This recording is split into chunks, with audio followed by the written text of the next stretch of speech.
Hey, y'all, guess what? You can now order transcripts of any interview I've done for the incredibly reasonable price of $2.50 each. Listen, finding a good transcriptionist is near impossible, but I've got one now. Just go to scotthorton.org/transcripts, enter the name and date of the interview you want written up, click the PayPal button, and I'll have it in your email in 72 hours max. You don't need a PayPal account to do this. Man, I'm really going to have to learn how to talk more good. That's scotthorton.org/transcripts. All right, hey guys, welcome back to the show. I'm Scott Horton. It's my show, The Scott Horton Show. On the line, I got Jeff Deist. He used to work for Ron Paul, was his chief of staff for a long, long time there in his congressional office. And now he runs the Mises Institute at Mises.org. Welcome back. How you doing, Jeff? Hey, Scott, I got to say, you're showing your age as a Gen Xer with that Iron Maiden intro. I mean, I'm at the very youngest edge of the X thing. Yeah, I guess I have to. You know, millennials don't know what the hell that song is. Yeah, no, I don't know. Yeah, I guess they probably don't. Do they listen to Agnostic Front? I play some Agnostic Front, too. I think the answer to that is no. Yeah, no, I'm old. I was talking to my dad on the Skype, and he said, son, your chin's looking pretty gray there. And, of course, he's one to talk, but, yeah, I'm joining the club. It's true. Hey, good to talk to you again, Jeff. How are you? I'm doing great. We're doing great down here in Auburn. Great. So listen, I got a sneak peek at your article running on LouRockwell.com tomorrow. Maybe it's already at Mises.org. Is Ross Ulbricht a libertarian hero? Good question. But first, who's Ross Ulbricht? Well, he's been in the news quite a bit lately. Just last week he was sentenced, but he was actually convicted back in February of running what feds call a dark website, a Tor site. So he's the originator, founder, and operator of the Silk Road website, which was used as a form of agorism by a lot of people to do and say and buy a lot of different things. All right. And so, as you say, he was sentenced to what?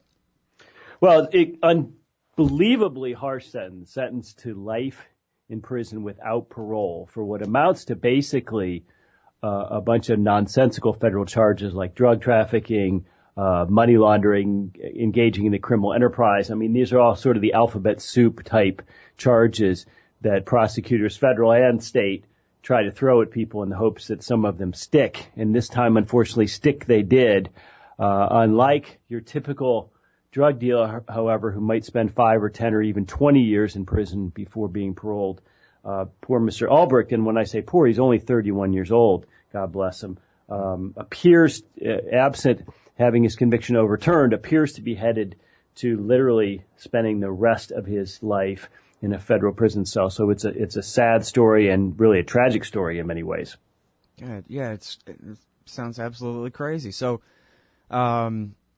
now, okay, so we understand, I guess, a little bit of background, right? Can you explain the Tor and the dark web and whatever a little bit for people who don't know?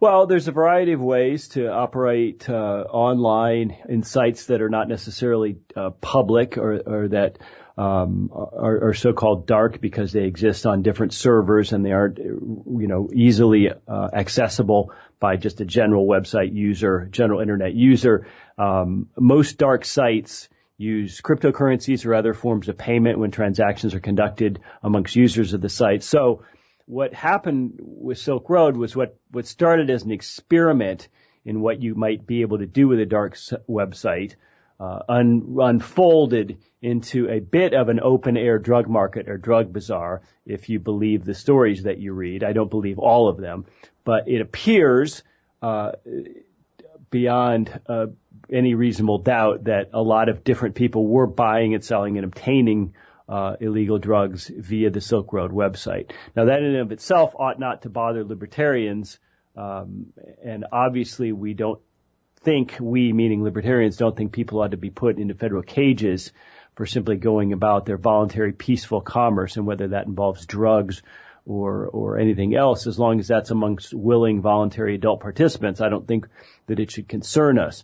But the severity of the sentence and the coupling of Mr. Ulbricht's name and Bitcoin and drug trafficking into sort of an anti-libertarian stew by this awful sentencing judge is something that concerns me and ought to concern all of us who are libertarians, because in a sense, our name is being dragged through the mud in publications like the New York Times.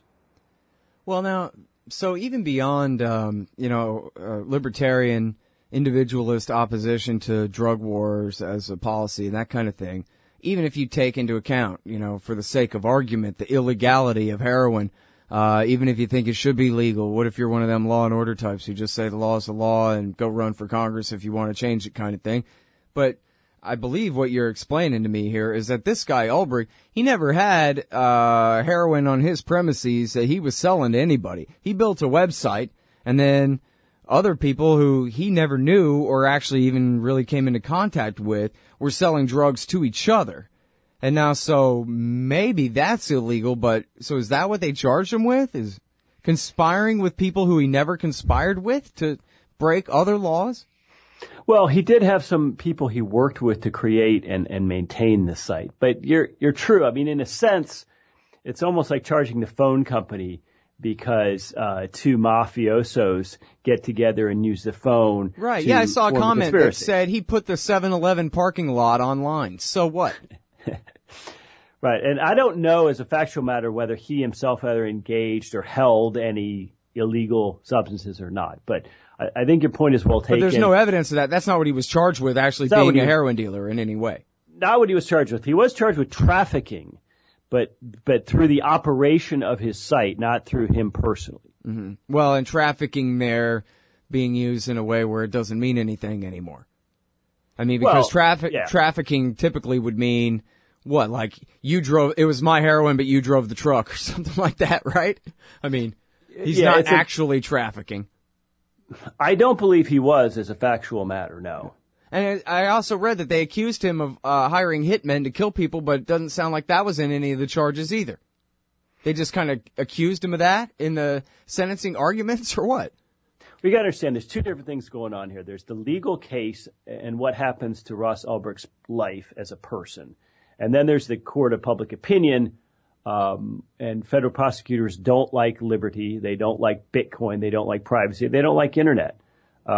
So what happened was when he was first charged and arrested, they floated this trial balloon that he had ordered hitmen to go after some people who were mucking about with his website.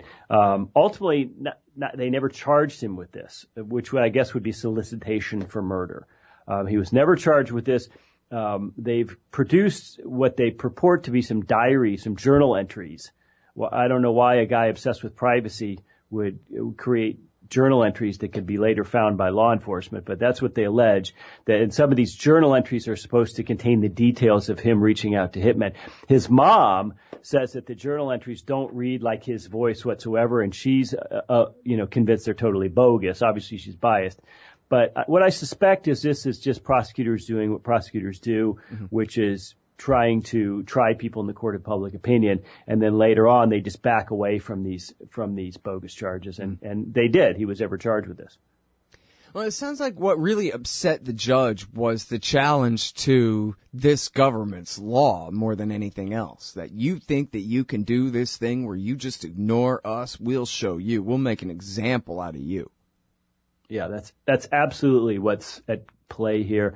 And I wonder, he happens to be a U.S. citizen, but I wonder what the judge's position or what the prosecutor's position would be if the server for his site, the users of his site, and the cross-border activity that took place via his site had occurred totally outside the U.S. I mean, would they still attempt to say Uncle Sam has dominion over all things? I suspect they would. So it's terrible that this guy has gotten caught up in probably what must be the worst justice system in the developed world. And as a result, he's going to jail for a long time. Yep. Well, and there's an ad that runs here on LRN about supporting him, where they point out that, hey, even if he's guilty, he's a hero, man. He made the market that government made a black market safer, so that you can just go to your mailbox instead of having to go do business with scary criminals. And so they had to put an end to that, I guess, right away. But it's an important point. All right, well, great article, and thanks for your time, Jeff. Appreciate it. All right, Scott. Take care. All right, y'all, that is Jeff Deist. He's the president of the Mises Institute. Hey, y'all, Scott Horton here for WallStreetWindow.com. Mike Swanson knows his stuff. He made a killing running his own hedge fund and always gets out of the stock market before the government-generated bubbles pop, which is, by the way, what he's doing right now, selling all his stocks and betting on gold and commodities. Sign up at wallstreetwindow.com and get real-time updates from Mike on all his market moves. It's hard to know how to protect your savings and earn a good return in an economy like this. Mike Swanson can help. Follow along on paper and see for yourself. wallstreetwindow.com.